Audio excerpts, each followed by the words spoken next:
Alright, so I just watched Matrix Resurrections, Matrix 4. I was a huge fan of Matrix. Saw the first one when it came out in theaters, and that would just revolutionize the game in so many ways. So here's my review of the fourth one. There will be some spoilers, nothing major, but some spoilers.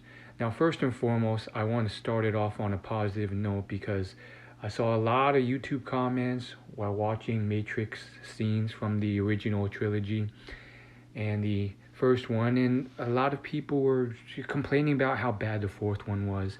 And I just think that's unfair. I think it was a solid movie, solid attempt, high production value, great musical score, and there's such a high bar for these type of things that usually with most sequels, whether we're talking Ghostbusters, Bill and Ted's Excellent Adventure, Star Wars, you're almost set up for failure because there's such high expectations. And usually people forget, hey, there was a sequel made and that one was forgotten because it didn't do well. And so that reboot is actually the third or fourth installment.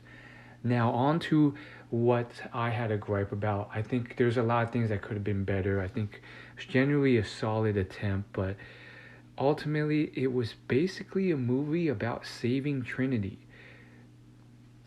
Period. Like, that's it. And I think it was very meta at the beginning, so it kind of acknowledged, like, hey, they were going to make this whether or not the original creators wanted to or not. So they might as well try and infuse something into it. And they were meta, and they had admitted, like, yeah, there's a lot of philosophical stuff and a lot of stuff that the fans want to see. Fighting, bullet time, all this stuff. So they were meta in that sense, but I know how hard it is. I think they still kind of dropped the ball because there's so much potential. I think the first film, and arguably the third one as well, really got really deep in terms of philosophy. As in, are we in reality? How can we tell if it's indistinguishable?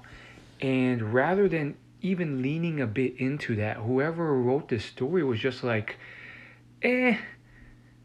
let's not bother with all that. Let's just make it about, what the kids think the Matrix is. A bunch of fighting, a bunch of guns, and then saving Trinity.